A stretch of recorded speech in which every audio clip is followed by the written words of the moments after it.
السلام عليكم ورحمة الله وبركاته. ازيكم يا حبايبي؟ عاملين ايه؟ وحشتوني. النهاردة هعمل لكم وصفة سهلة، وصفة سريعة.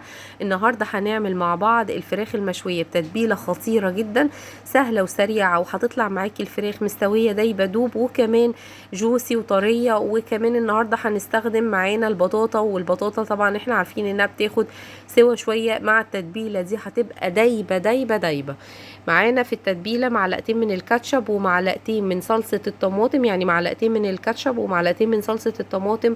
ومعايا حوالي ربع كوباية من دبس الرمان، دول كانوا حوالي معلقتين، وهفتح ازازة تانية وهستخدم بقية الكمية، يبقى المقدار كله ربع كوباية من دبس الرمان. التوابل بتاعتنا بسيطة: نص معلقة من الكركم، نص معلقة من الكاري، نص معلقة من البابريكا، وحوالي معلقة من الأوريجانو، ونص معلقة من الفلفل الأسود.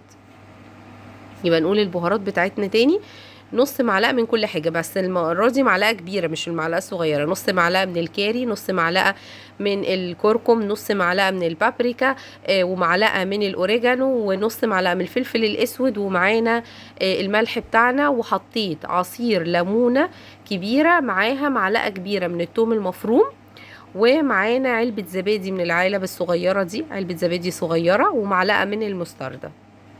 ده التوم والليمون كنت حطاهم ضيفاهم على بعض، يعني معلقة من التوم المفروم على عصير ليمونة كبيرة. وطبعا حطينا الملح بتاعنا. يبقى البهارات بتاعتنا بابريكا وكاري وكركم وفلفل اسود واوريجانو، وحطينا معلقة كبيرة من الثوم المفروم، وعليهم عصير ليمونة كبيرة، علبة زبادي من العلب الصغيرة، معلقة من المستردة، معلقتين من الكاتشب، معلقتين من صلصة الطماطم، وربع كوباية من الدبس الرمان. وهضيف دلوقتي كمان بقية الدبس الرمان، يبقى كده دي ربع كوباية من دبس الرمان، وحطينا الملح بتاعنا. وفي اخر حاجة هحط ربع كوباية من زيت الزيتون. هقلب الخليط بتاعي ده عشان يتجانس كويس قوي مع بعضه، وهضيف زيت الزيتون. وبعدين نشوف هنعمل ايه في التتبيلة بتاعتنا. حطينا زيت الزيتون كمان، ونقلب الخلطة الجامدة دي. الخلطة دي رهيبة، طعمها فظيع، ريحتها جامدة. الزبادي مع دبس الرمان مع المستردة والكاتشب والحاجات الجامدة دي، بقى عندنا الطعم سويت اند ساور ودولش كده، اجرو دولش، حاجة خطيرة. معايا بقى كمية من البطاطا محترمة، حوالي كيلو ونص من البطاطا، مغسولين طبعا ومتنضفين كويس ومتقطعين. ضفت عليهم 3 مغرفات كبار من التتبيلة اللي احنا لسه عاملينها زي ما انتوا شايفين. البطاطا خطيرة طبعا، وبتبقى دولشي، النوع ده كمان دولشي قوي، وطعمه كان جميل جدا، وما اخدتش سوا خالص. التتبيلة دي اديتها طعم غني، وبقى بتاكلي حاجة كده دولشي على حادق، حاجة جامدة جدا. والطعم، والناس اللي هي بتعشق السويت اند ساور او الحاجات الاجرو دولشي، هتعجبهم جدا الوصفة دي. خطيرة خطيرة خطيرة. حطيت كمان رشة من الملح عشان اظبط الملح بتاعي. انا اخدت 3 مغرفات كبار من التتبيلة اللي احنا عملناها.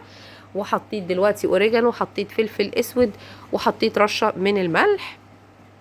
وبعدين الفراخ بتاعتي انا منضفاها كويس وخلياها من الجلد، يعني الفراخ بتاعتي دي مخلية من الجلد زي ما انت شايفة، ومفتحاها فتحات كتيرة علشان تشرب من التتبيلة كويس جدا. وكمان حجم الفرخة كان كبير، قطعت الفرخة حوالي كام قطعة، 8 قطع، يعني الصدر قطعتين والورك قطعتين، قطعتهم على 8 لانها كانت حجمها كبير. زي ما انت شايفة مغسولة ومتصفية ومتنشفة عشان تشرب التتبيلة بسرعة، ومتشال منها الجلد وحتت العظم الكبيرة، يعني خلينها كويس قوي زي ما انت شايفة.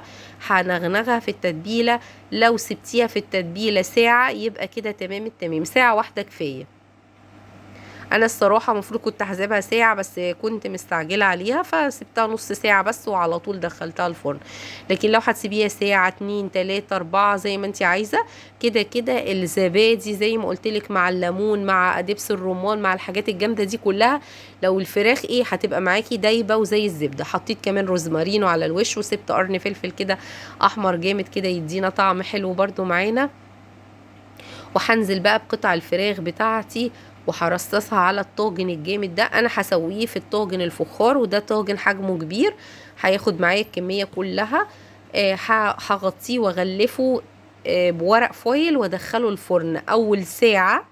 هيبقى متغطي، وبعد كده هسيبه ربع ساعة كمان او تلت ساعة كمان ياخد بقى لون ويتشوى كويس معايا تحت الشواية.